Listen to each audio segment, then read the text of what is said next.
Right, so welcome to this great session, and of course the conversation that we'll be having today is on the issue of using ICT as a tool for entrepreneurship. And of course we've talked about ICT in many ways, and it's important that we put this matter into perspective. My name as always is Eugene Anangwe. Now on this panel we have none other than Jean-Claude Diamage, who's the Empowerment and Employment Manager Rwanda. Thank you so much for joining us.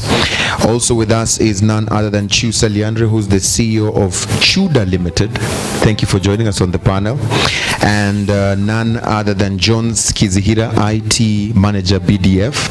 And of course we have none other than Josephine, who is the Acting Director of ICT at the Ministry of Youth and ICT. And I want to start this conversation from an entrepreneur himself, and Chusa is seated next to me here, and I want to hear from Chusa, because we have had some young people who say, or some entrepreneurs to be specific, that there seems to be no need for ICT in what I do. There seems to be a way that I can still do without this thing, and I've been able to still earn my money. From your perspective, if you can share with us, how practical is the need for ICT as a tool in entrepreneurship?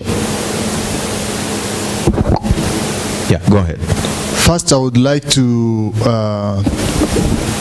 say about the ICT. ICT is information communication technology. I mean, the first word, information, it means knowledge, is awareness. I can know about the market, I can know about my product, I can know about how I can improve or how I can do better.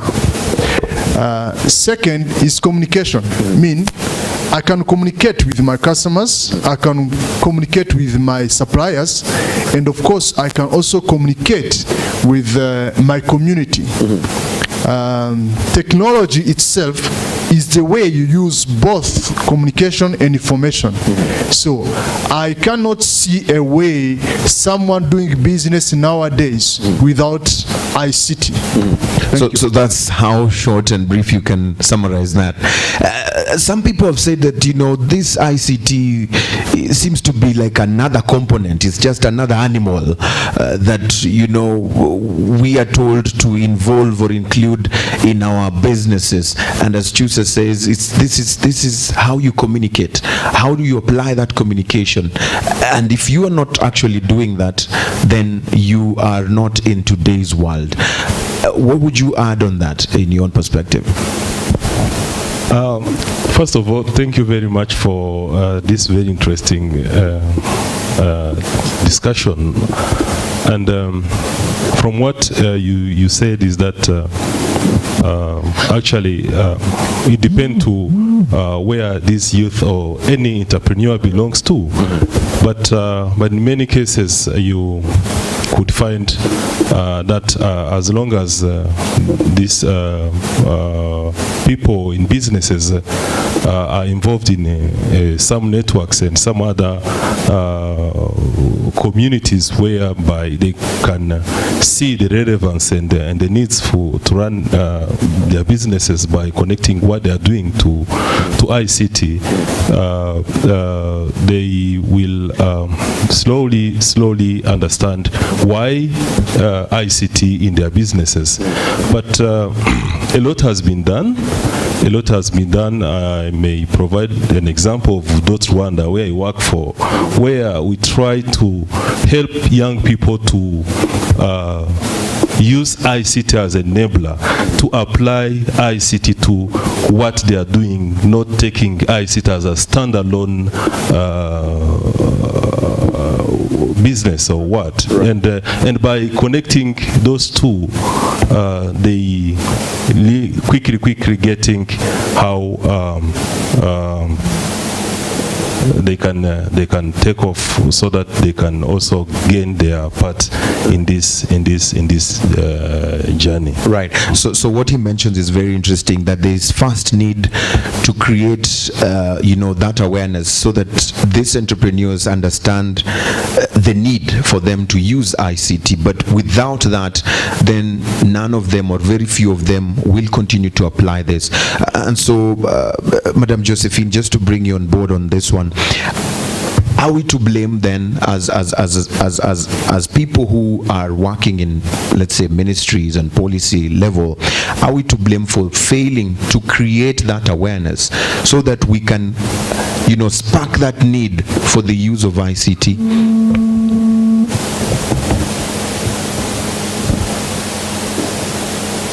Yeah.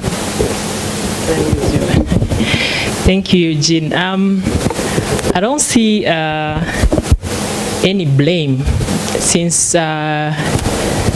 as we've mentioned earlier, the vision of our nation is to become a knowledge-based economy. And since 2000, ICT was set as the key enabler to achieving that. So I see all parties trying to do their best to be able to really create this environment. Since 2000, if may go back to what was done, since 2000 we had what was called the Nikki 1, whereby the environment was set, regulation were put in place, and then came the Nikki 2 that was focused on building the infrastructure. That's when we recall the fiber optic being laid all over the country, but also companies in the business coming in. And then in Nikki 3, we had services to use ICT to deliver services. And now we have the Smart Rwanda Master Plan that looks at the digital transformation and economic transformation through ICT, but mainly deploying broadband for all and digital literacy for all. So this will cut that gap of having some feeling not really into ICT because they just don't know, or unable to use them because they don't have access. Because by next year, we have 95% of the country covered by 4G LTE. So there, anyone will be able to access internet. But at the same time, I know the education, they are trying to do their best to bring ICT to be used for learning and teaching, but also other players, private sector, are also bringing in products that are allowing Rwandans to have access to ICTs and be able to use ICTs. You can see companies like Positivo, whereby we now have laptops being assembled in Rwanda, so Rwandan students and youth can actually easily now purchase their own devices. But at the same time, there are programs that are also helping Rwandans to own like devices like mobile phones. So all these are contributing to making people having access to ICT, but also getting to use ICTs. Right. Thank you. So this is what we have done on a positive. But what do you think has not been done yet that has to be done as soon as yesterday to be able to allow this to be, the fruits of this to be enjoyed by people across the board? Thank you. Number one is to keep on increasing the literacy. So for the people to maximize the opportunities and infrastructure that they have. So for instance, if I have a phone, it has, say, if it's a smartphone and have more than 50 applications, and I'm just using it for calling and receiving calls, or at least transferring mobile money. And from the presentation that we had before, if I'm not using it either for marketing what I'm doing, or at least reaching out to new customers for my businesses, and I see that as a challenge. So we need to increase the literacy in using ICTs. At the same time, also, we need to, power has been always a challenge to the implementation of ICTs. We need to join our efforts to also roll out quickly as ICT is moving quickly, to have also other resources that are needed to move at the same pace. Right. In addition, we still lack enough local context content online. So we have more content in languages that are not really friendly, if I may say, to our community. So we urge our population, or our young innovators and our young designer creators in the digital or technology era, to try to create content that are contextualized to our environment. Thank you. Right, that's a very powerful point. Content that speaks to the people out there. I also want to alert you that we have a live audience here, and if you feel like you have any question, any concerns that you want to chip in and share in from the conversations that are happening here, feel free to raise your hand up, and definitely there'll be a microphone reaching out to you out there. Let's bring in Jones, because she says we need to. And normally when I hear this, we need to, I get worried, because the question I ask is, when are we going to do that? Or why are we still not doing it? Why should we still say we need to? So this information that still needs to be done, what is stopping us from doing it as soon as yesterday? Thank you, Ojan. I think a lot of work is already being done. As she mentioned, a lot of the progress is being done in all these areas. What mostly hinders technology is funding. None of this comes at a small price. But we've accepted the cost, and we're putting measures, budgets aside for this. Revenues, and reaching out as far as the person in the rural areas. Partly like BDF has gone as far as putting a center next to each Muturaji, one in every district. We're putting in programs, and we're trying to fill the gap of capacity building on top of the infrastructure we've already put in place. Yeah? So it's mainly funding. Funding is the challenge. The challenge. Right. So let's talk a bit about the funding. I hope we have someone from the financial institutions in the audience. If we have any, this is the time you get crucified.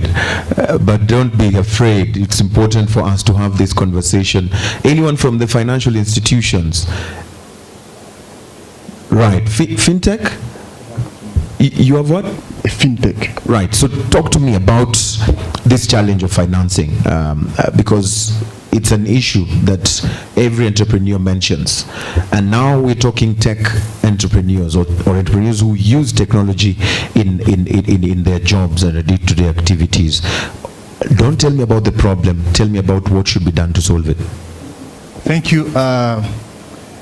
It's true, funding is an issue, but as a member of private sector and as part of solution provider, we have, with the experience we have had as an entrepreneur, we have developed what we call Countable.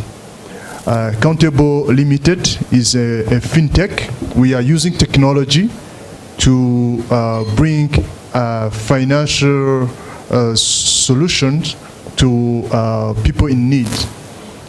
So our way of doing, I'm glad, like someone like Bonane is now using WhatsApp and he's doing his business, but we have gone a little bit far from what people can expect. We are now, what we're doing with Accountable, we are measuring social media presence for everyone. And also we have a fund when someone has already contracted his customer, so we bring in that fund to fund their project. And we have so far we have done since May last year we have done 48 projects, which was we have done project of from $2,500 US to $608,000 US. So we we are also growing, and we are now developing another application which is also going to help people in villages. Like Bonane, he's now connected to his village, but we are now bringing another online marketplace which you can now is accessible to Google app, which is called Inyungu. The Inyungu is going to connect anyone who has a product, is selling his product from village. He can access to a wide market where he can publish and advertise products and go to that market which is accessible online. From that, we have a case study where we have sold moringa seeds from Nashua to a Chinese company. So those are the kind of solutions which are coming, where now we are connecting people who has money to those people who have products using the ICT. Awesome. Thank you. That's a very powerful one. But then, still, while you have the floor, the microphone, banks of other financial institutions have been accused of, having higher lending rates, and the cost of borrowing is just too high. And so that for most entrepreneurs is that string that is always attached to the money that they give. So for you, what's your string here? Because how do you make your money? Because it might look like a rosy picture here, but there's the question of how about the rates? If I get financially assisted, how affordable is that, returning back that particular money? Yeah, thank you. The challenge is not only rates, because there are people who are ready to pay those rates, but who don't have also those access to those finances. So I think the main challenge is how easy to access at any cost, because I'm an entrepreneur. Sorry to say it, but we have people who are now using what we call bankerambere, which is a black market money. That is 20, 25, 30% per month.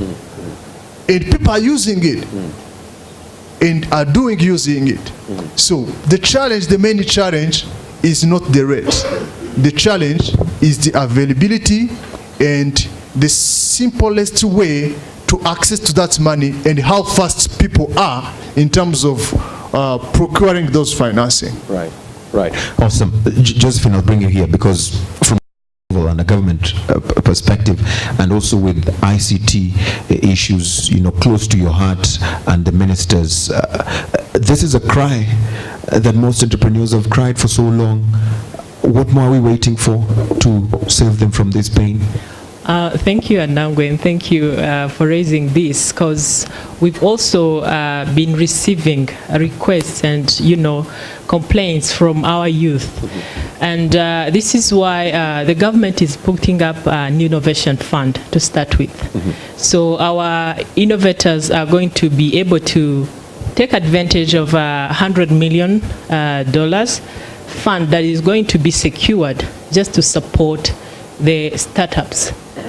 So specifically, we are starting with ICT startups, but this is to start with. So we hope as we move, as also my colleague also mentioned, funding is key to help the startup grow from being just startup to becoming a real business that is competitive to the market. Right. So it's catered for.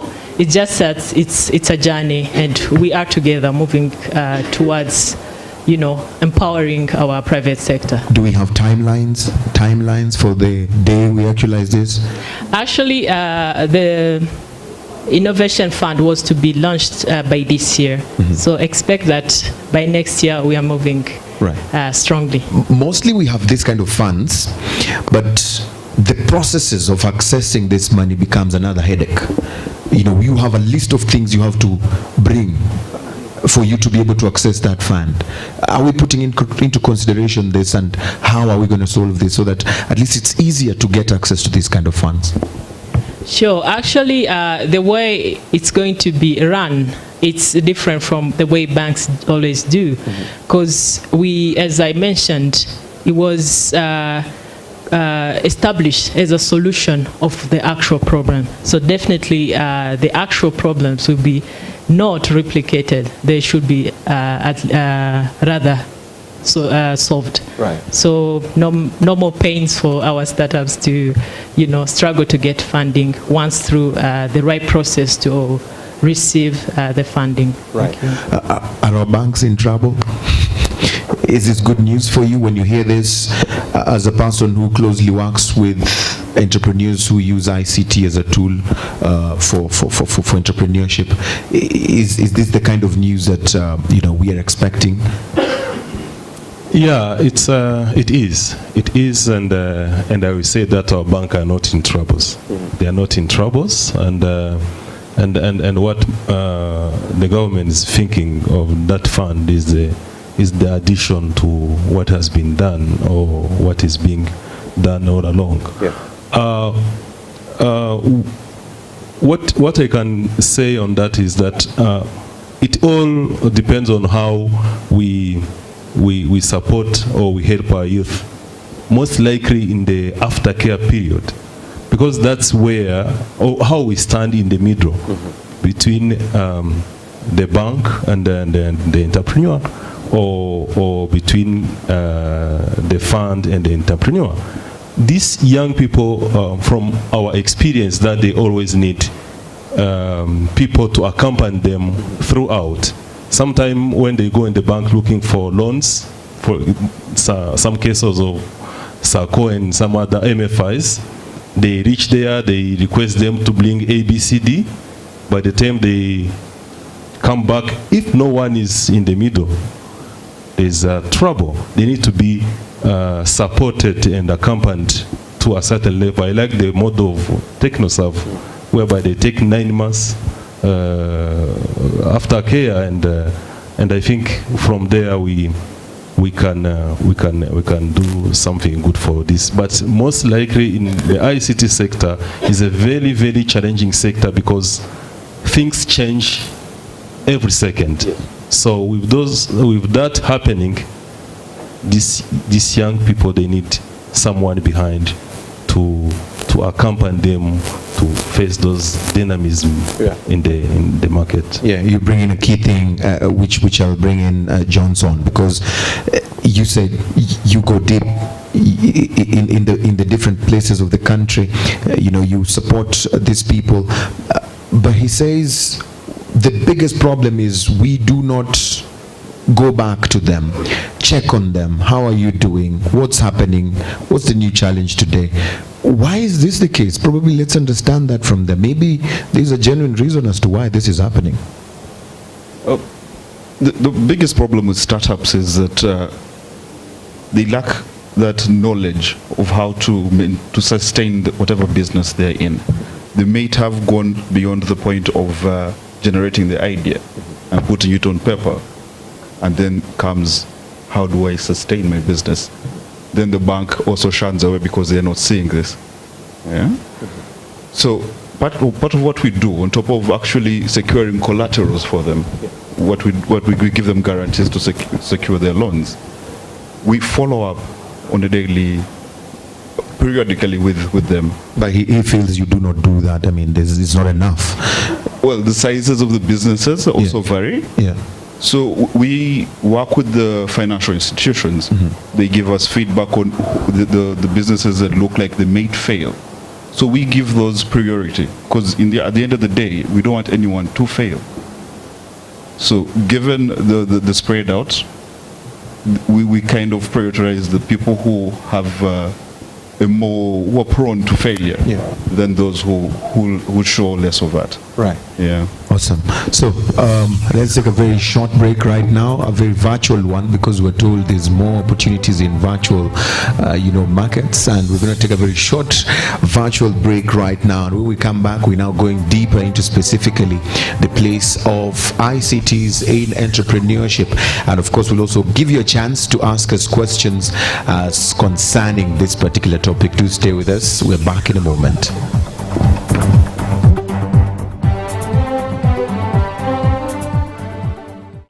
When quality matters, you can count on Nakumatt Supermarket. Since we don't just believe in high standards but also maintaining them, we are ISO certified across East Africa to guarantee your peace of mind. Nakumatt, you need it. We've got it. Talk to us today.